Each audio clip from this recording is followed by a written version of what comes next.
받으리니 너 낙심치 말고 늘 전진하라. 내 구세주 예수 힘 주시리니 주 예수를 믿어 늘 승리하라. 우리 구주의 힘과 그의 위로를 빌라. 주님 내 편에 서서 항상 도우시리. 아멘. 오늘 함께 읽으실 하나님의 말씀은 구약성경 에스라 4장입니다.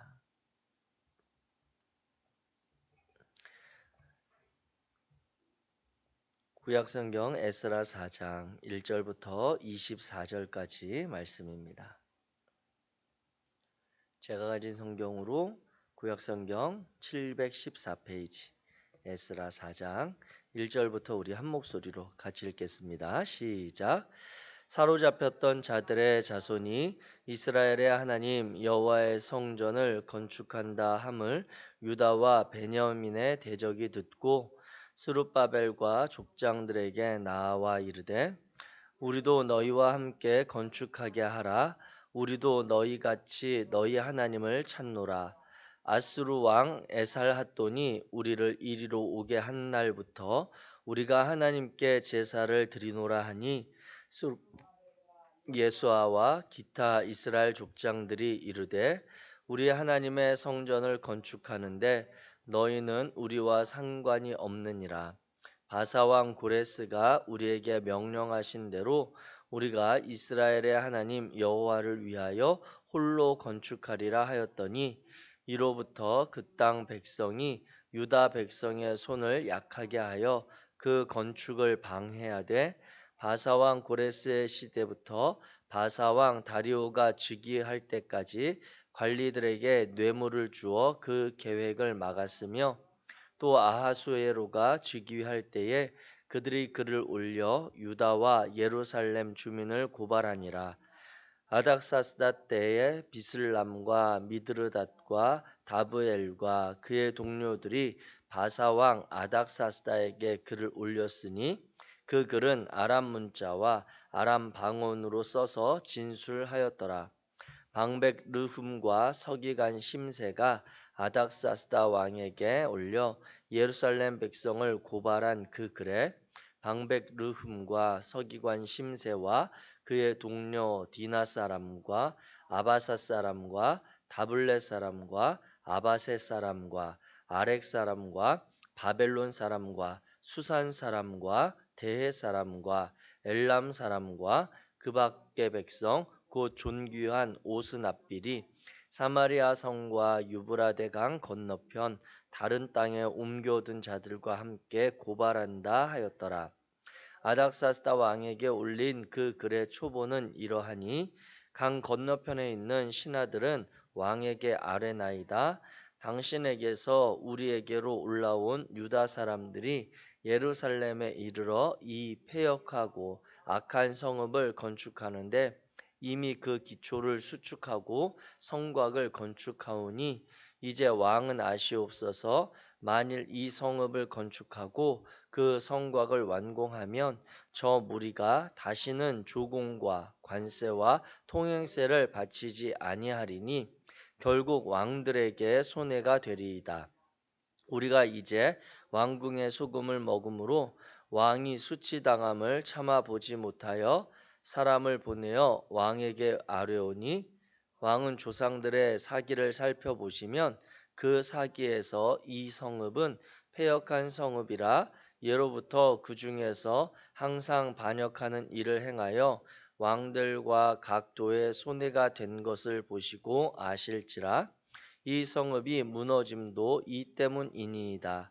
이제 감히 왕에게 아뢰오니 이 성읍이 중건되어 성곽이 준공되면 이로 말미암아 왕의 강 건너편 영지가 없어지리이다 하였더라. 왕이 방백 르흠과 서기관 심세와 사마리아에 거주하는 그들 동관들과 강 건너편 다른 땅 백성에게 조서를 내리니 일러스되 너희는 평안할지어다.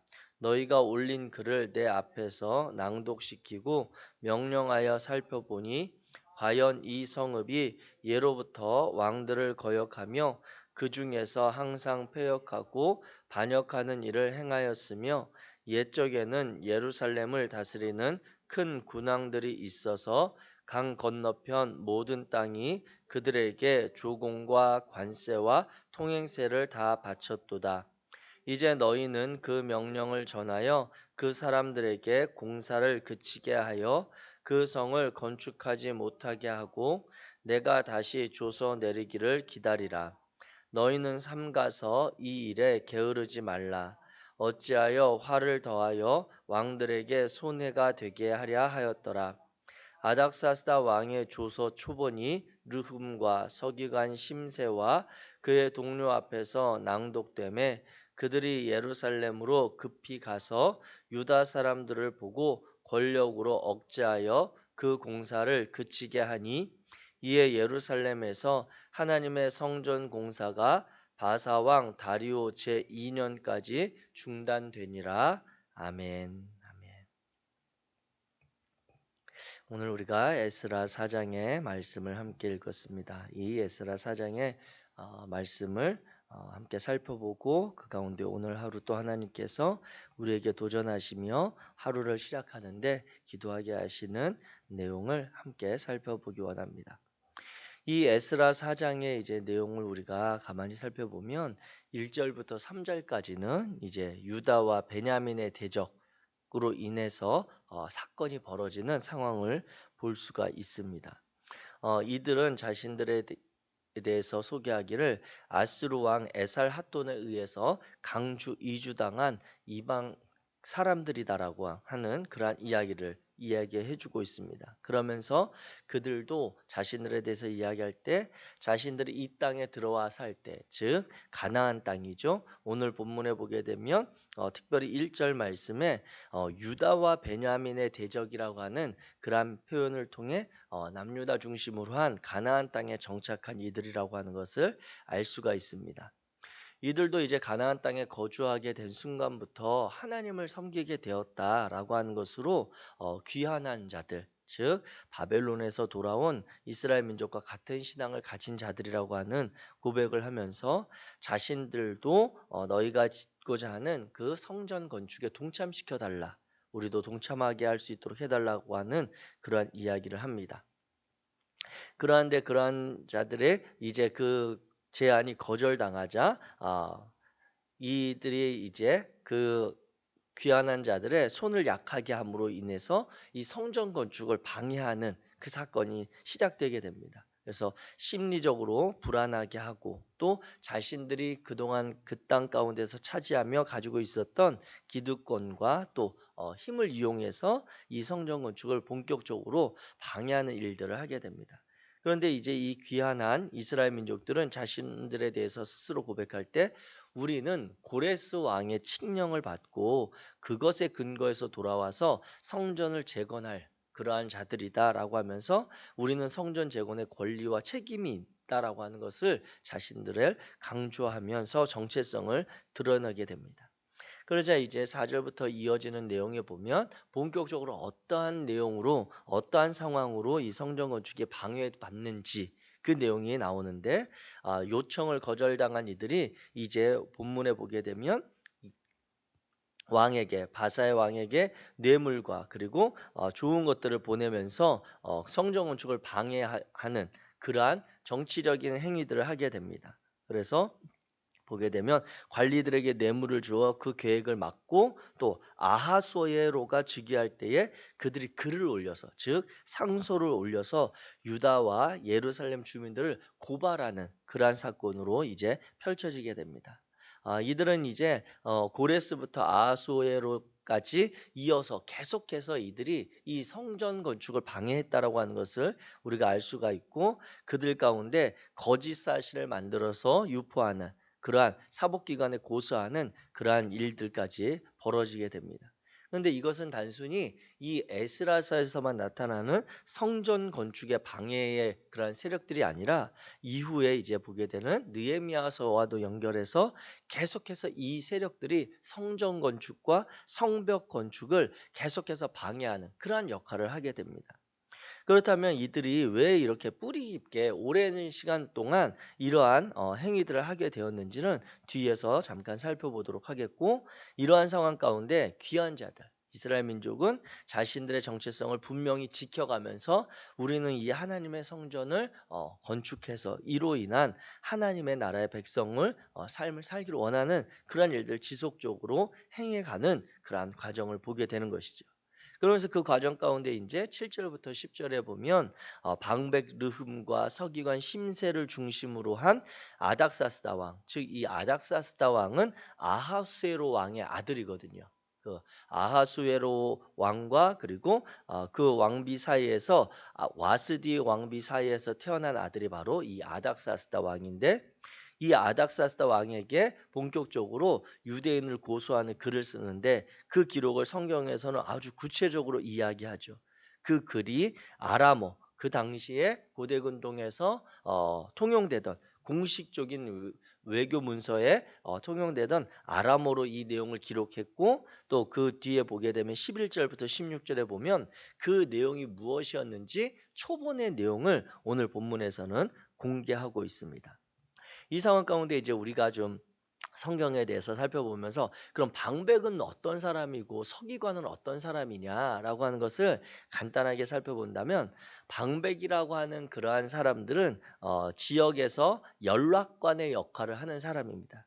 지방에서 일어나는 자신이 거주하고 있는 그 지역에서 일어나고 있는 크고 작은 일들을 왕에게 수시로 이렇게 보고할 그러한 책임과 연락을 맡은 사람이 방백이고, 서기관은 이제 공문서, 공적인 문서를 기록하고 그것을 번역하고 그것을 또 배포하는 역할을, 그리고 또 과세를 위해서 부동산을 등록하는 그러한 책임까지 맡았던 이들이 서기관입니다. 그렇기 때문에 방백과 서기관이라고 하는 그 자리가 아주 높은 지위는 아니지만 그들이 거하고 있는 지역에서 영향력을 발휘할 수 있는 그러한 존재들은 분명한 것이죠. 그래서 이 방백과 서기관을 중심으로 해서 이제 왕에게, 이 아닥사스다 왕에게 올리는 그 글의 내용이 있습니다. 그런데 그 글의 내용은 무엇이냐면, 이제 이들의 성읍 건축과 성전 건축은 성곽을 나중에 건축하게 되는 것은 페르시아, 즉 바사로부터 이들이 독립하기 위해서 그것을 준비하는 과정이다라고 하는 것으로, 반역 행위를 하고 있다라고 하는 것으로 이제 고소를 꾸미게 되죠. 그러면서 이제 이 17절부터 22절까지 그리고 이후에 보게 되면 아닥사스다 왕이 그 고소의 글을 보고 성전 건축을 중단시키는 그러한 내용으로 오늘 본문의 내용이 이어지고 있습니다.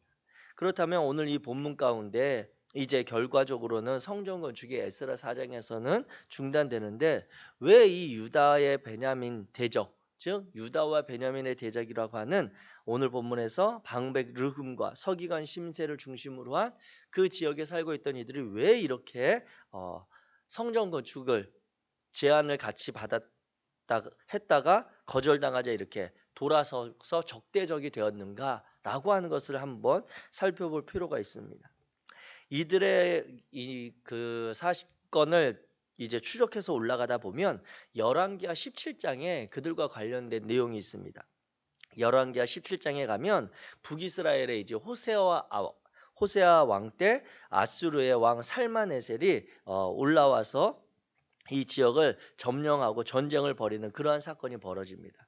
그런데 그 가운데 이제 17절부터 41절에 이르는 내용에 보면 이 아수르 왕이 바벨론과 구다와 아와와 하맛과 스발와임에서 사람을 옮겨다가 이스라엘 자손을 대신해서 사마리아 여러 성읍에 두었다라고 하는 그런 내용들이 나옵니다. 그러면서 그들이 이제 이 아수르의 그 당시에 제국에서 이 정치의 통치 방식은 무엇이었냐면 강제 이주 정책이거든요. 쉽게 말하면 우리 역촌동에 사는 사람은 이 아수르가 점령하면서 역촌동에 사는 사람 너희들은 저기 서대문구에 있는 천연동에 가서 살아. 이렇게 하고 천연동에 있던 너희들은 구산동에 와서 살고 뭐 구산동에 살던 사람들은 역촌동에 와 이런 식으로 서로 그 자신들이 살고 있던 터전을 이 제국을 다스리면서 기반을 약화시키기 위해서 모든 민족들을 서로 이렇게 강제로 이주시키는 과정이 있었단 말입니다.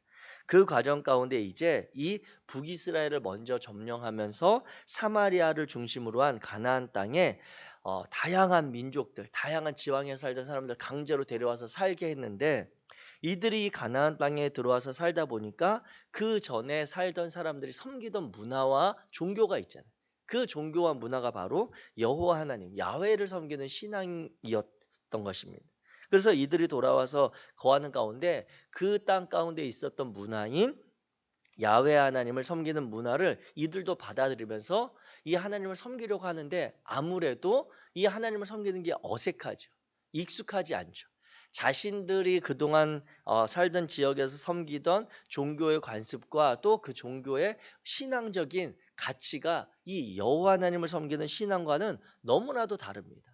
그러한 차이가 있는 과정 가운데 하나님께서 이 땅에 거주하면서 새롭게 들어온 돌아온 그 사마리아를 중심으로 한 거주민들에게 여호와의 사자를 보내서 이들이 죽임을 당하는 그러한 사건이 벌어지자 이들이 왕에게 요청을 하게 되는데 이 아수르에 있던 왕에게 요청을 우리가 이 땅에 와서 사는데 우리가 이들의 종교에 우리가 익숙하지 않아서 이런 화를 당했다. 그러자 이 문제를 해결해 달라고 하자 그 당시에 아수르의 왕이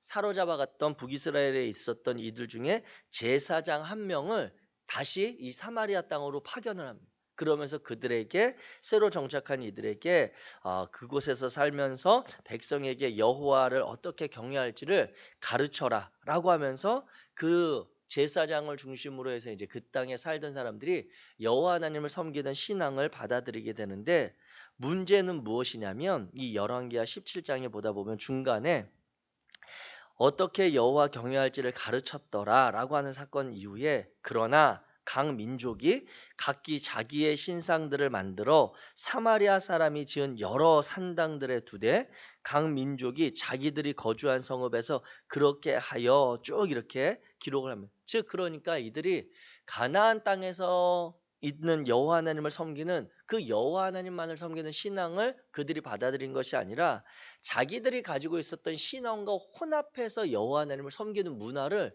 이 사마리아 땅에서 또 행하게 된 것이죠.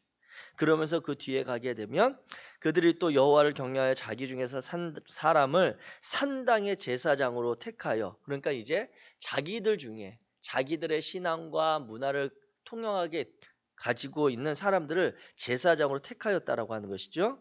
그리고 자기를 위해서 제사를 드리게 아니라 이와 같이 그들이 여호와도 경외하고 또한 어디서부터 옮겨왔든지 그 민족의 풍속대로 자기의 신들도 섬겼더라라고 하는 그 내용이 열왕기하 17장에 기록이 되어 있습니다. 그러니까 이 상황을 보게 되면 왜 이 바벨론에서 이제 돌아와서 새롭게 하나님의 나라를 건축하고 하나님의 공동체를 이루려고 하는 이들에게 처음에는 우리도 너희들과 같은 하나님을 섬기는 신앙이 있다. 그래서 우리가 같이 하나님을 위한 성전을 짓자라고 제안했지만 이 포로에서 돌아온 귀한 한 자들은 하나님에 대해서 열심히 특심한 자들이거든요. 이들이 그곳에서 삶의 터전 70년의 세월을 거치면서 경제적으로 이룬 것들, 안정된 생활들, 그곳에서 불편하지만 그래도 나름대로 마련한 모든 삶의 기반을 뒤로 하고 우리는 여호와 하나님을 섬기는 백성으로 하나님의 땅에서 살고 하나님을 섬기는 신앙으로 돌아가겠다라고 목숨 걸고 돌아온 이들이 바로 이 포로 귀한 자들인데 이들에게 지금 손맛 잡자고 내미는 이들은 그 땅에서 하나님도 섬기고 다른 신들도 섬기는 그러한 이들의 세력이라고 하는 것입니다. 그렇기 때문에 지금 이 유다와 이 베냐민의 대적들과 이 포로에서 돌아온 본문에 보면 수룹바벨과 예수아와 기타 이스라엘 족장들을 중심으로 한 이 포로 귀한 자들과는 같은 신앙에 대한 공감은 있을지 몰라도 바라보고 나아가고자 하는 지향점이 완전히 다른 것입니다. 이 상황 가운데 스룹바벨과 예수아와 기타 이스라엘의 그런 족장들 하나님의 귀한한 그런 백성들이 이들과 손맞잡는 건 결국 새롭게 지어질 여호와 하나님의 성전도 기존에 있었던 사마리아의 산당들과 같이 다른 신들과 겸하여 하나님을 섬기는 그러한 성전이 될 공산이 아주 높은 그러한 상황이었던 것이죠. 그래서 이들과 그들의 같은 성전을 건축하자고 하는, 오히려 그곳에 정착하고 있었던 이들과 함께하면 더 빨리, 아니면 더 보다 좋은 그러한 성전을 만들 수 있음에도 불구하고 이들은 자신들이 왜 지금 이곳에 돌아와서 하나님을 향한 성전을 건축해야 되는지를 분명히 그 사명감을 가지고 있었던 것이기 때문에 다른 것들을, 편리한 방법, 다른 수월한 길을 버리고 그 정체성을 지켜가려고 하는 과정 가운데 있었던 것입니다. 그 상황 가운데 오늘 에스라 사장에서는 결국 어려움 당하는 상황의 본문을 우리가 살펴보았습니다. 그렇다면 오늘 이 본문을 읽고 우리가 오늘 하루를 살아가면서 특별히 기억해야 할 것은 무엇인가? 오늘 하루를 살아갈 때 우리에게 필요한 믿음과 신앙은 무엇인가? 라고 하는 것을 찾아본다면 오늘 이 땅을 살아가는 많은 이들과, 그리고 오늘 저와 여러분들의 삶은 구별된 삶이라고 하는 것입니다. 우리는 오늘 하루를 살아도 다른 이들과 똑같이 24시간을 살지만 그 삶의 방식과 가치가 그리스도인들과 예수 그리스도를 구주로 고백하지 않는 그런 이들과의 삶은 본질적으로 차이가 있을 수밖에 없다라고 하는 것을 다시 깨닫게 되어집니다. 오늘 대적자들이 고발 내용의 핵심은 무엇입니까? 그들이 하는 이야기는 이 포로에서 돌아온 이스라엘 민족은 왕을 대적하려고 한다. 그들은 조공과 관세와 통행세를 내지 않으려고 한다. 즉 왕의 통치와 그 가치와 질서를 따르지 않으려고 하는 자들이라고 하는 것으로 이 내용을 고발합니다. 그러면서 자신들의 정체성에 대해서 이들이 이야기하는 내용이 오늘 본문 14절입니다. 방백 르흠과 서기관 심세를 중심으로 한 왕에게 지금 이스라엘 민족을 고발하는 이들은 스스로에 대해서 이야기할 때 어떻게 이야기하냐면, 우리가 이제 왕궁의 소금을 먹음으로 왕이 수치당함을 참아보지 못하여 사람을 보내어 왕에게 아랜다라고 이야기합니다. 즉 이들은 어떠한 자들이냐면, 자신들을 이야기할 때 우리는 왕궁의 소금을 먹는다. 즉 왕의 통치를 따르면서 우리는 그 이득과 그로 인한 유익을 받는 자들이다. 그렇기 때문에 왕이 새롭게 귀환한 자들로 인해 조공과 관세와 통행세를 받지 못한다라고 하는 것은 결국 그것은 우리의 손해와 같다라고 하는 그러한 왕의 통치 질서를 적극적으로 지지하고 그 기반에 기대어서 살아가는 그러한 자들입니다. 반면 귀환한 자들은 어떠한 자들입니까? 이들은 철저하게 하나님의 백성의 정체성을 지닌 자들입니다. 그래서 이들은 고백할 때 대적자들은 2절 말씀에 이야기하기를, 대적자들은 우리도 너희 같이 너희 하나님을 찾노라라고 이야기하지만 3절에 보게 되면 스룹바벨과 예수와 기타 이스라엘 족장들은 우리 하나님의 성전을 건축하려고 한다라고 이야기합니다. 즉 기존에 있었던 사마리아에 있었던 이들은 너희 하나님을 성전 건축하는데 우리도 끼워달라고 하는 입장이고, 이 성전 건축에 목숨을 걸고 지켜가려고 하는 자들은 아니다, 우리 하나님을 향한 예배와 신앙의 자리를 우리가 지켜가려고 한다라고 하는 하나님의 뜻에 순종하고자 하는 그러한 정체성을 분명하게 고백하고 있다라고 하는 것이죠. 왕에 대한 그 대적, 왕에 대해서 우리가 조공과 관세와 통행세를 거부하거나 절대적으로 안 내겠다라고 하는 그러한 입장은 아니지만, 그것보다 우리는 우선한 삶의 가치가 있고 신앙의 가치를 우리는 중요하게 여기는 자들이라고 분명히 이들은 고백하고 있습니다. 조공과 관세와 통행세에 대한 것들보다 이 성전을 건축하고자 하는 하나님의 백성들은 그들 안에 있는 가치는 무엇이냐면, 하나님의 성전을 향한 성전세와 또 하나님께서 가나안 땅에 머물러 살 때 하나님의 나라와 땅을 일구며 살 때 그들에게 요청하셨던 나그네와 고아와 과부를 돌보는데 자신들의 소유와 부와 재물을 사용하는 것을 우선시하고 중요하게 여기는 가치를 살던 사람들입니다. 그래서 유대인들의 경제적인 그러한 관점에 보게 되면 유대인들은 형제가 어떤 경제적인 유익이나 풍요로움을 받으면 함께 기뻐하고 그것으로 인해 축복하던 문화가 있는 자들이 바로 유대인입니다. 왜냐하면 유대인들 가운데 있었던 그러한 경제적인 관점의 최우선순위는 내가 어떠한 상황 가운데 하나님의 도우심으로 경제적인 부유함을 누리게 된다면 그 사람이 속한 공동체, 가장 가까운 가족, 가장 또 가까운 친족, 더 넓게 이웃들, 그가 살아가는 그 지역에 반드시 그로 인한 부유함의 복을 나누도록 되어 있는 것이 유대인들의 가치이기 때문입니다. 그래서 누군가 우리 지역에서 복을 받거나 경제적으로 부유함을 누리게 되면 그 지역에 있던 모든 사람들이 함께 기뻐하고 즐거워할 수 있었던 것은 그로 인한 복을 모두가 함께 누릴 수 있다라고 하는 확신과 문화적인 그리고 신앙적인 가치를 공유하기 때문에 그러한 것이 가능했다라고 하는 것이죠. 이와 같이 대적자들과 귀한 자들은 분명한 삶의 가치가 차이가 있는 모습을 오늘 본문을 통해 우리는 보게 됩니다. 그로 인해서 오늘 4장 가운데는 세상에서 당하는 그리고 돌아와서 당하는 구별됨으로 인해서 이 포로에서 돌아온 이들이 힘겨운 시간, 어려운 시간, 자신들이 해야 할 그리고 사명감을 가지고 있는 성전 건축이 멈추어지는 그러한 가슴 아픈 일을 당하게 되지만 그 일들을 받아들이고 그 일들에 대해서 포기하지 않았던 모습을 발견하게 됩니다. 사랑하는 성도 여러분, 오늘 하루를 살아가는 동안 우리가 이 예수 그리스도를 믿는 신앙을 가지고 살아가는 동안 세상에서 당하는 구별됨으로 인해서 너무 억울해하지 마시기를 주의 이름으로 부탁드립니다. 그리스도인으로서 하나님의 자녀로 성도로 살아가는 동안에 그 정체성으로 인해서 우리가 당하는 세상의 거절과 거부가 반드시 있을 수밖에 없습니다. 당장은 우리가 하나님을 믿는 신앙을 가지고 살아가는 것으로 인해 우리의 힘의 부침을 겪을 수도 있고 이 땅을 살아가는 동안 억울하고 때로는 우리의 바램과 다른 우리의 마음이 곡해되어지는 왜곡된 그러한 아픔을 경험할 수도 있습니다. 그러나 하나님께서는 그 백성을 지키시고 보호하시며 책임지신다라고 하는 것을 우리는 성경을 통해서 분명히 발견할 수 있습니다. 미리 말씀드리지만 오늘 에스라서 4장에 보게 되면 이스라엘 민족에 돌아와서 성전을 짓고자 하는 그 일이 중단되는 결과로 오늘 4장은 마무리되지만 그 이후에 우리가 알고 있는 것은 하나님의 도우심으로 이스라엘의 백성들은 하나님의 성전을 다시 건축했고 그곳에서 하나님을 예배했고 하나님의 나라의 백성의 정체성을 회복해가는 시간들을 하나님께서 길을 열어주셨음을 우리는 알고 있습니다.